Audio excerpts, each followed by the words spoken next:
Great day to be outside with one of the best and most well-known progressives in the country, soon to be much more well-known as a Democratic candidate for the presidency of the United States of America.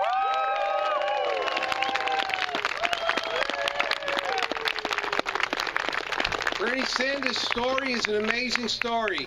From a challenge in Burlington to become the mayor, to go on to become the senator, to go on to become a candidate for the president of the United States. What a great American story. And we are so excited to have somebody who's going to speak about the issues that most affect working men and women, and will send a message every day that he is on the campaign trail that there is a right way to do it and a wrong way to do it, and the right way to do it is to lift all workers up. Brothers and sisters and friends, Senator Bernie Sanders. Thank you. Let me thank the New Hampshire AFL-CIO for inviting me, and let me thank Mark not only for this invitation, but for the great work you've done for so many years. It is much appreciated all over New England, Mark. And I especially want to thank the construction workers for building a beautiful backdrop out there. I know it was a hard effort, but I do appreciate it. Let me begin by being very honest with people. As Mark indicated, I am running for president, and I will be seeking the Democratic nomination.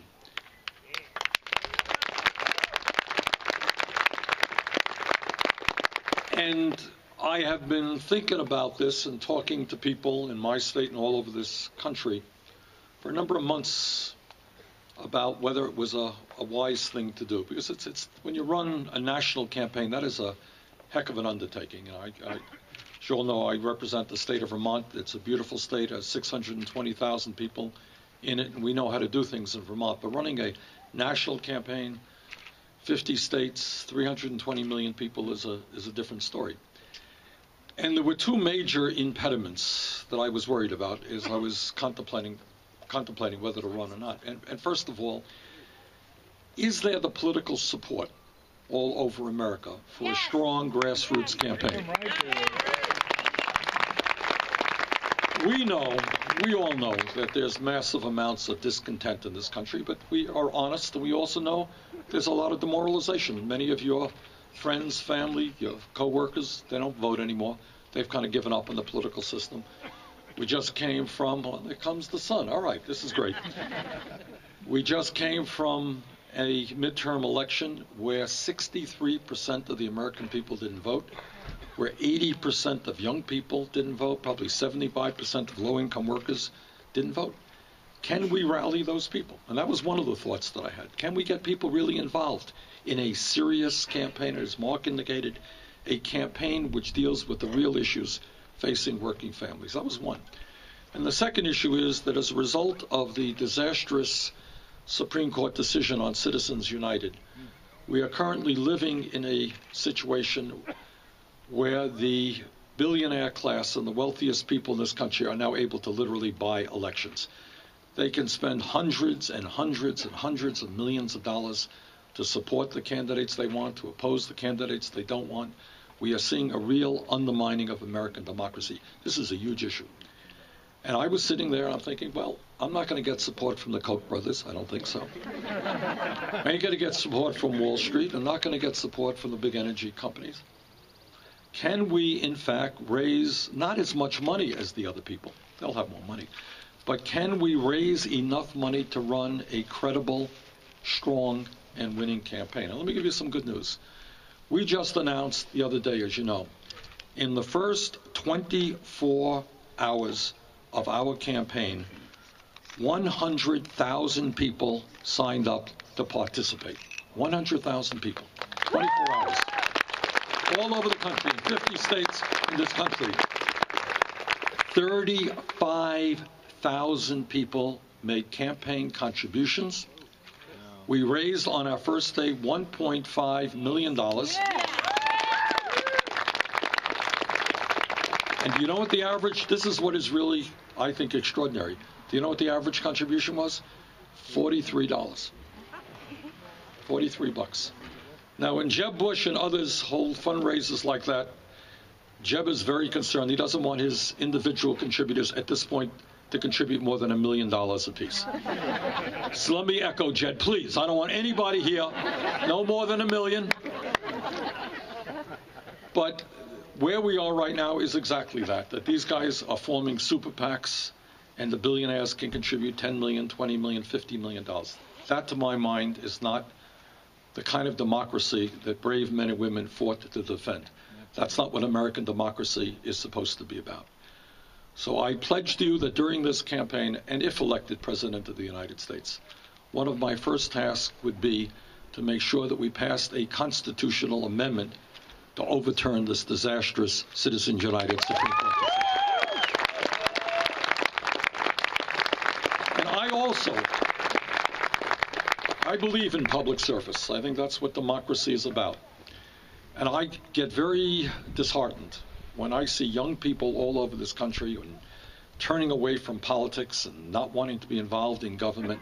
I want to see the day come when kids, young people with pride say, you know what, I want to be in public service. And I don't care about their ideology, maybe conservative, maybe progressive. But I want people to be able to run for office without being dependent upon billionaires or without being billionaires themselves. I want to see working people say, you know what, I have some ideas, and I want to run for governor, I want to run for senator, and I want to see them be able to do that. Let me touch upon what I consider to be some of the major issues facing this country. And let me start off by saying that in America today, we are the wealthiest country in the history of the world. Wealthiest country on this planet and the wealthiest country in the history of the world. But the reality is that wealth is so unfairly distributed that for the vast majority of our people, they have seen a decline in income, they have seen a decline in wealth.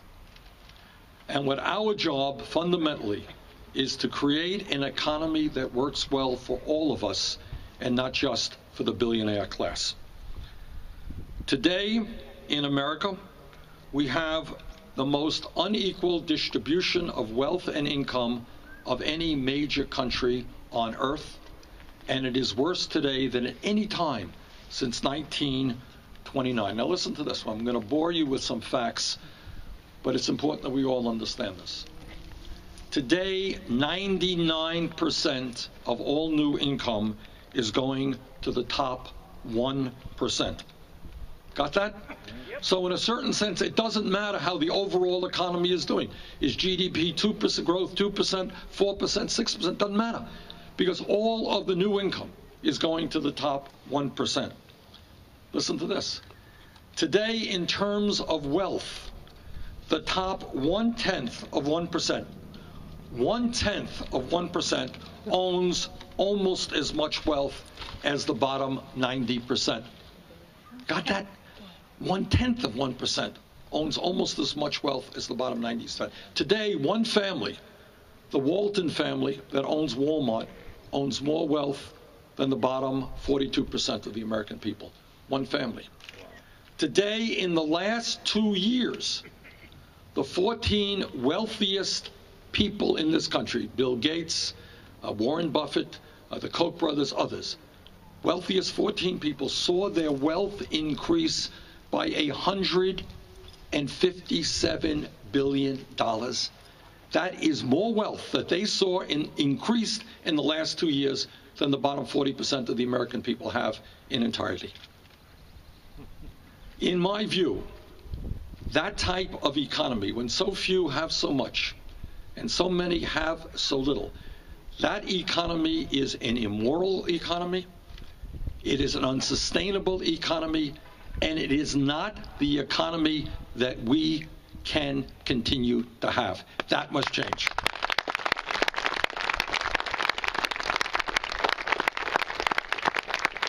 Now, Now, are we better off today than we were 6.5 years ago when Bush left office? Absolutely. When Bush left office, you all remember, we were losing 800,000 jobs a month.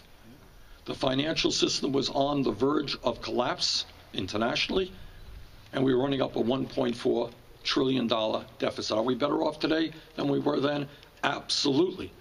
But let us not kid ourselves. What we have seen for the last 40 years is the continued decline and disappearance of the American middle class. That is the reality of our times. Better off today than we were 6.5 years ago, but in many ways much worse off than we used to be. When we talk about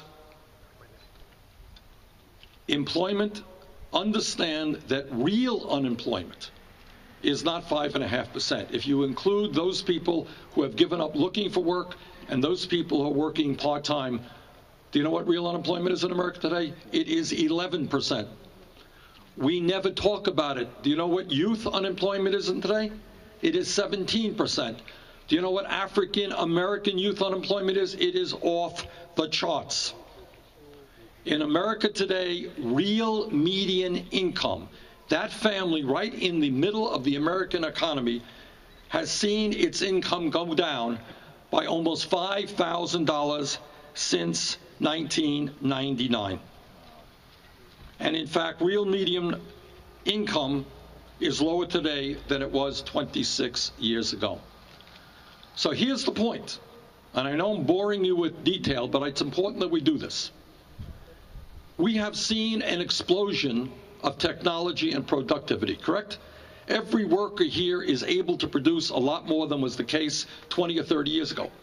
If I give you a tool that enables you to produce more, one of two things should happen. You should be making more money because you're producing more, or you should be working fewer hours. Needless to say, neither of those realities is the case. In fact, people are working longer hours for lower wages despite the huge increase in productivity and technology. The typical male worker, that man right in the middle of the American economy, made $783 less last year in inflation adjusted for income than he did 42 years ago. Got that? 42 years, and today that worker is making hundreds of dollars less. Typical woman worker made $1,300 less than she did in 2007. When you talk about why people in this country are nervous, why they are anxious, why they are scared, it's not just that older workers are worried they're going to be replaced by younger workers at half wages. It's not just that workers in factories are worried that their factories are going to shut down and move to China. You have enormous economic anxiety because half of American workers have less than $10,000 in savings, and they have no idea how they're going to retire with dignity. You are one automobile accident, one illness, one divorce away from financial disaster. And all of this is happening in the richest country in the history of the world. Now, the other truth is not just that the middle class of America is disappearing. It's not just that we have almost more people living in poverty today than any time in the modern history of America. There is another reality going on. And that reality is that the people on top are doing phenomenally well. Not very good, but phenomenally well. And as I mentioned, the disparity of wealth and income is literally beyond belief. Now, this issue of income and wealth disparity spills over to politics.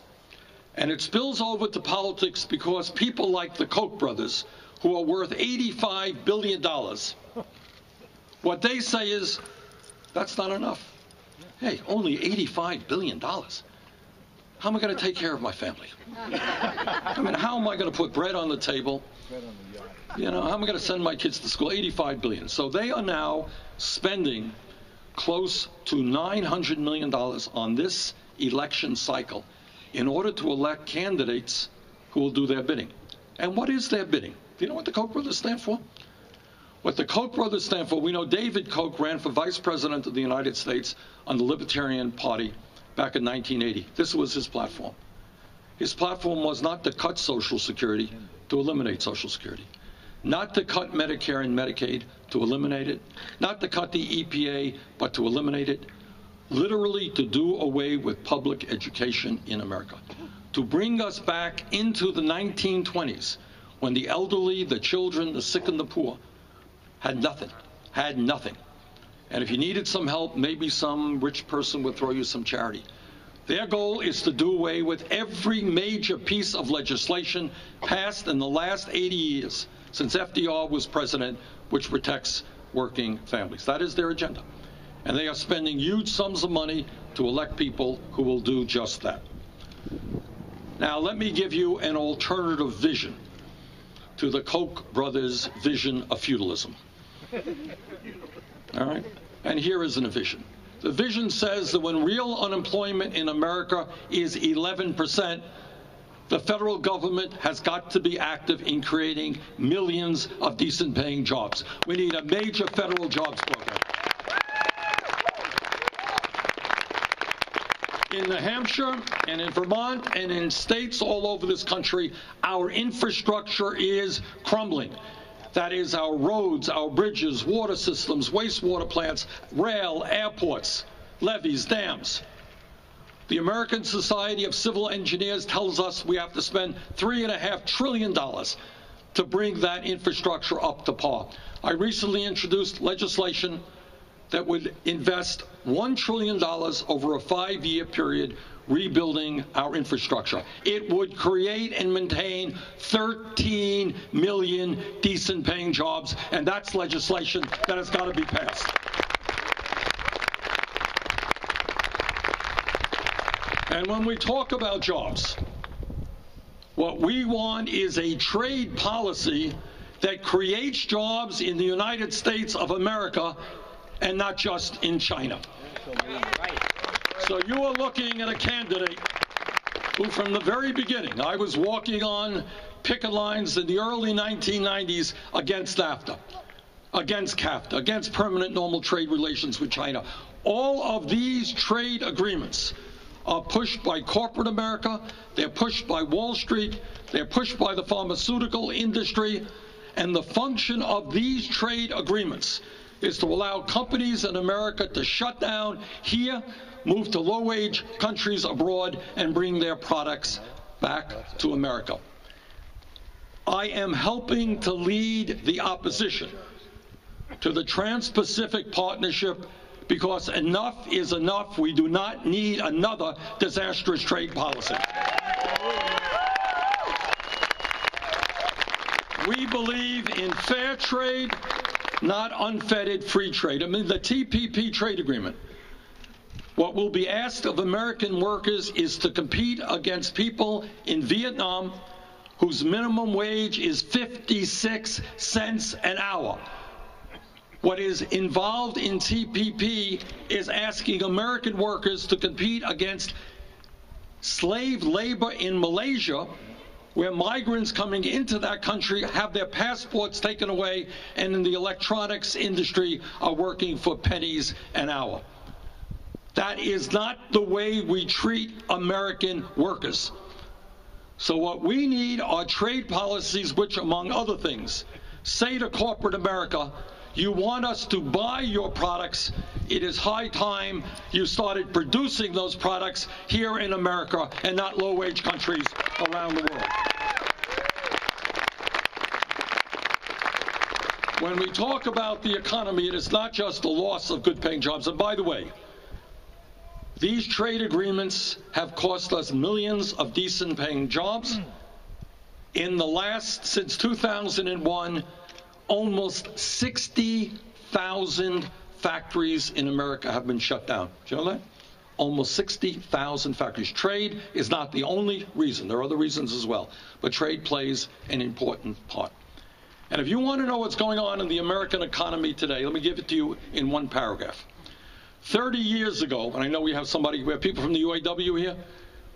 Okay. 30 years ago, the largest private sector employer in America was General Motors.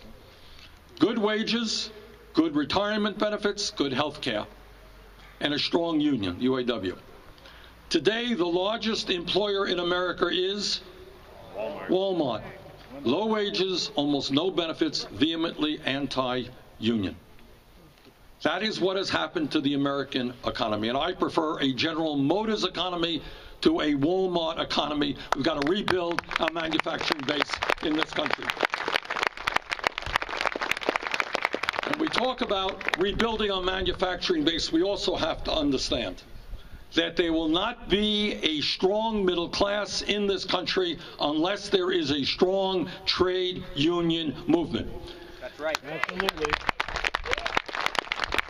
And what unions do and have done, not widely known, is not only represent their own people in terms of collective bargaining and decent wages and benefits, but by raising and maintaining wages, they actually protect the interest of non-union workers as well.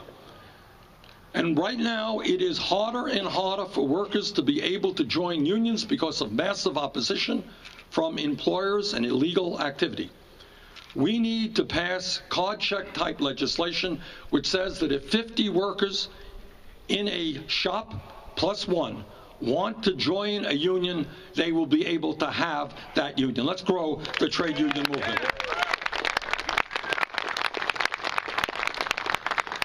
And when we talk about the economy, it's not just jobs, it is income as well.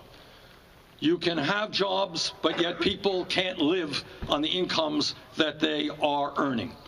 As all of you know, the federal minimum wage today is $7.25 an hour. Let's be clear, that is a starvation wage. We need to raise the minimum wage to a living wage, and over a period of years, $15 an hour. Anybody who works 40 hours a week in America should not be living in poverty, and that's the simple reality. We need pay equity for women workers. Women workers should not be making 78 cents on the dollar compared to men who do the same work. Equal pay for equal work. And there's another issue out there that we are going to begin to deal with, and I think the President will have something to say about this in the next several months, and we're working very hard with them. Many of you may not know that the Fair Labor Standards Act is way, way out of date.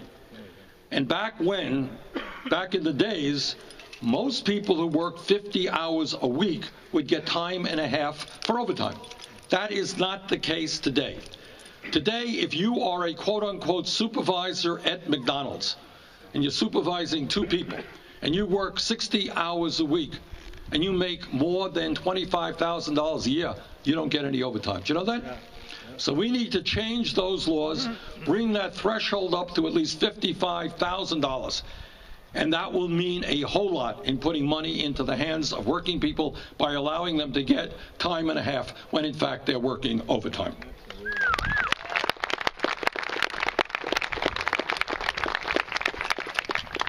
Now, here we are in this beautiful, beautiful day, in this beautiful location, in this beautiful state.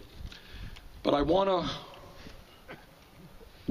make people aware that if we do not get a handle on what the scientific community tells us is the great environmental crisis of our times, which is climate change, we may not have the kind of planet that we are enjoying today.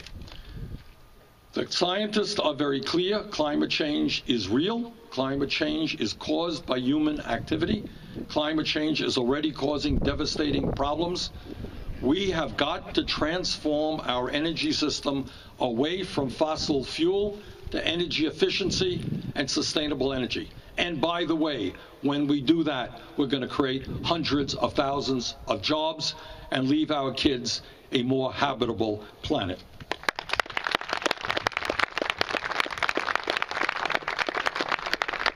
I have held a number of meetings with young people in the state of Vermont and been meeting with people, young people all over the country. And let me tell you what is on their minds, what they're talking to me about.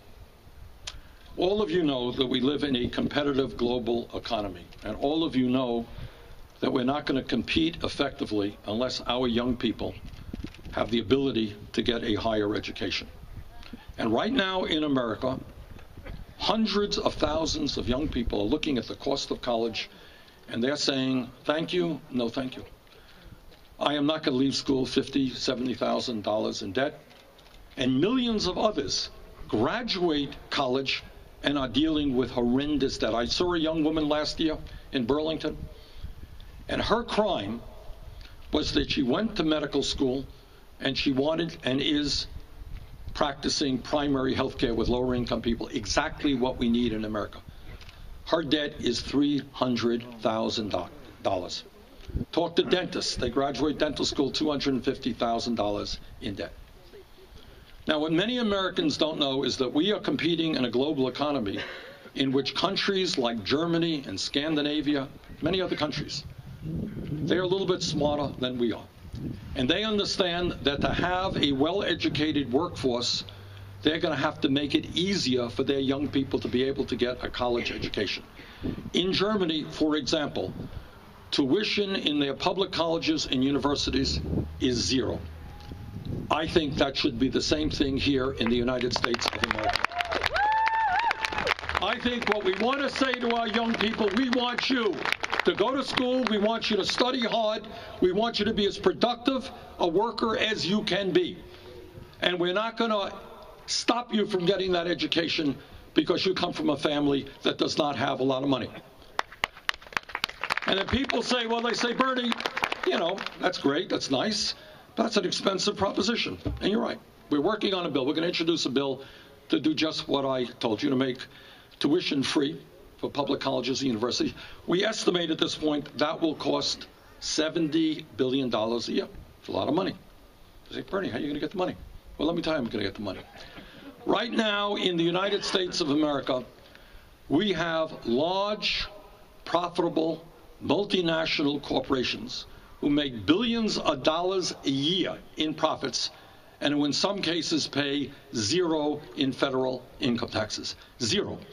Because they stash their money in the Cayman Islands, Bermuda, and other tax havens around the world.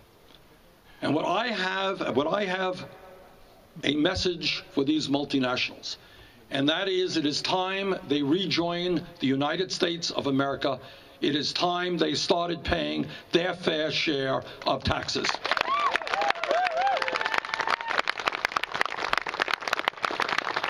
Providing free tuition in public colleges and universities costs $70 billion a year. We are losing $100 billion a year because of corporations stashing their money in these tax havens.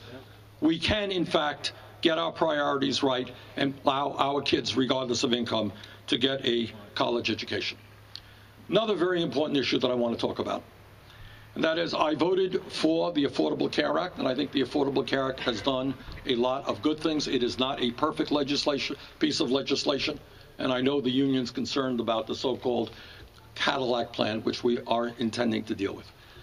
But by and large, it has succeeded in many respects, including providing health insurance to 16 million Americans. That's a start. But what we have to recognize when we talk about health care is a couple of important points. I want everybody here to understand that our great nation, the United States of America, the richest country on earth, is the only major country on this planet that does not provide health care to all people as a right. And that has got to end.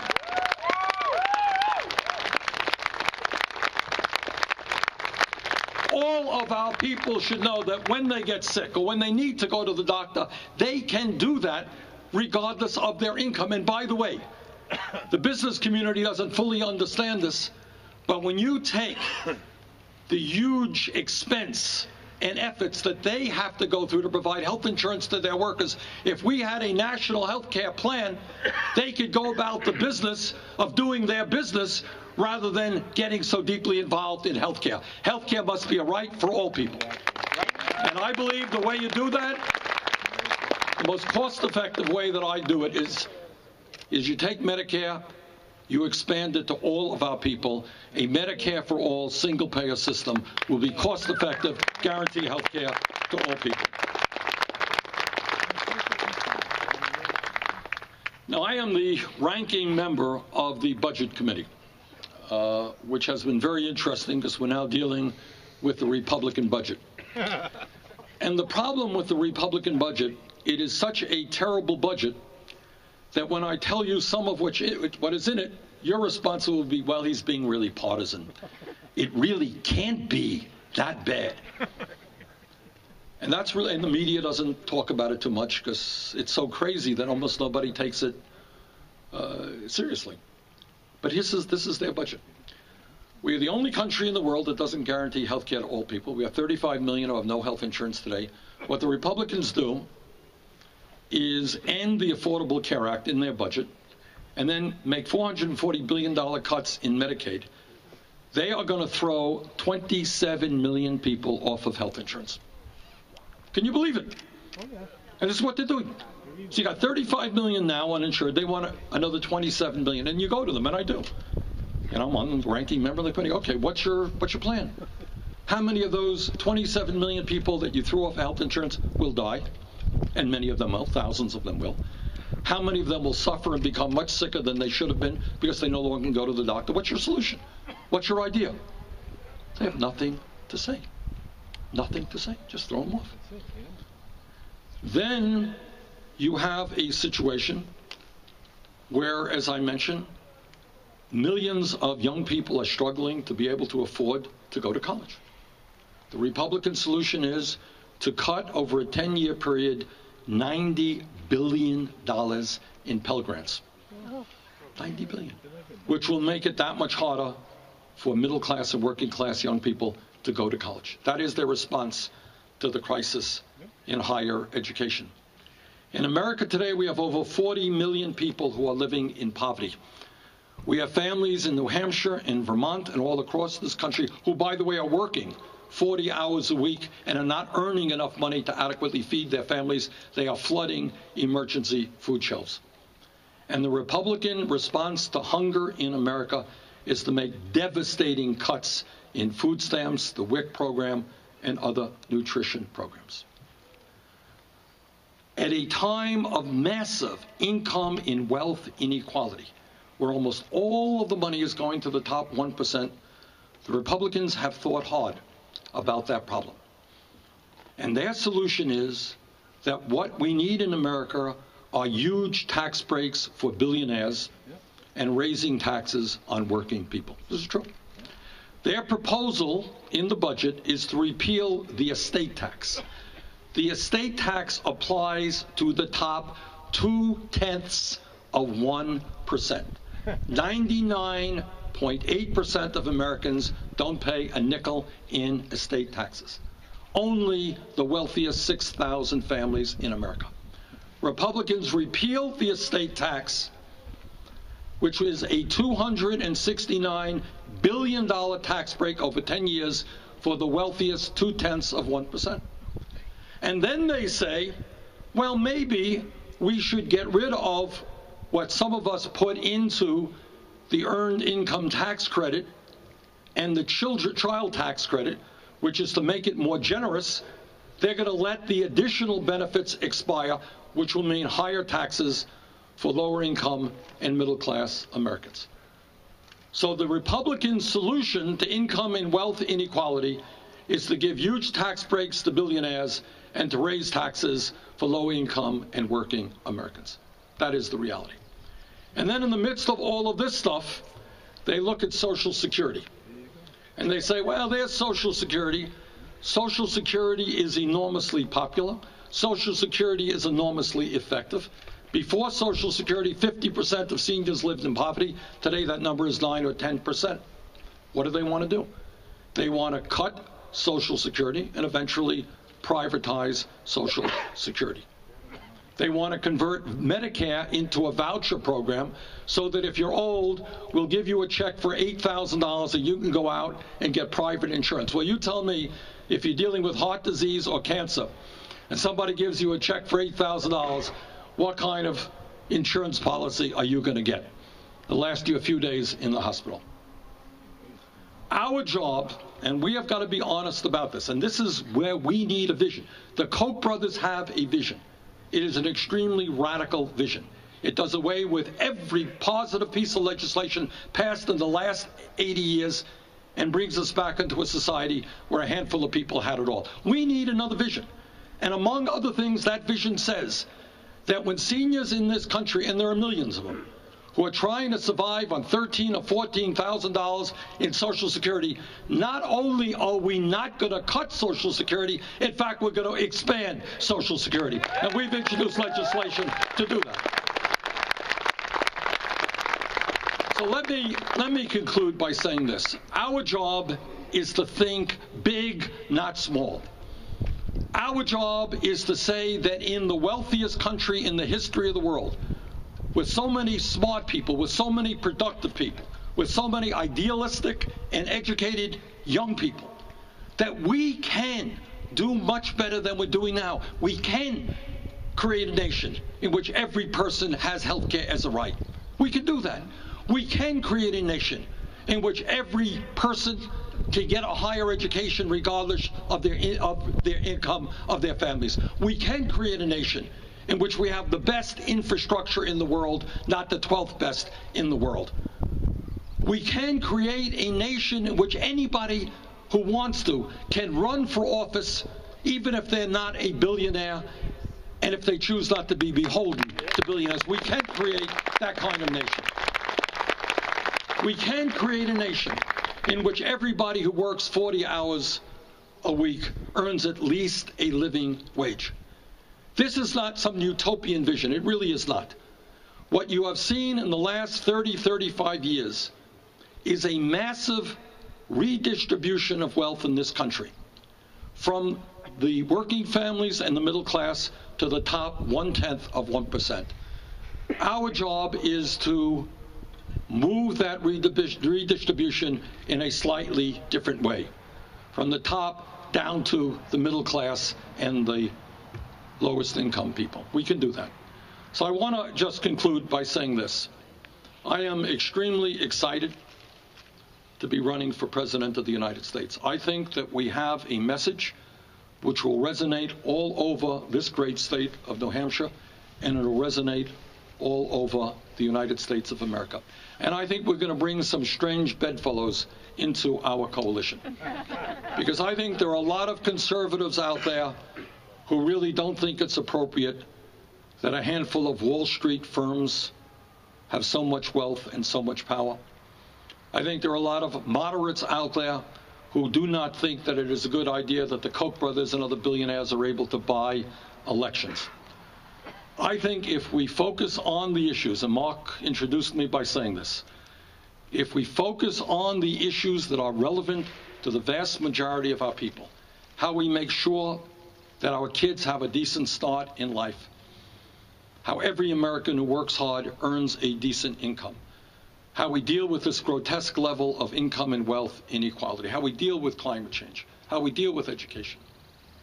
I think if we focus on those issues, there's going to be a hell of a lot more support all over this country than many of the Beltway pundits think. I'm in this race to win it, and with your help, that is what we're going to do. Thank you so much.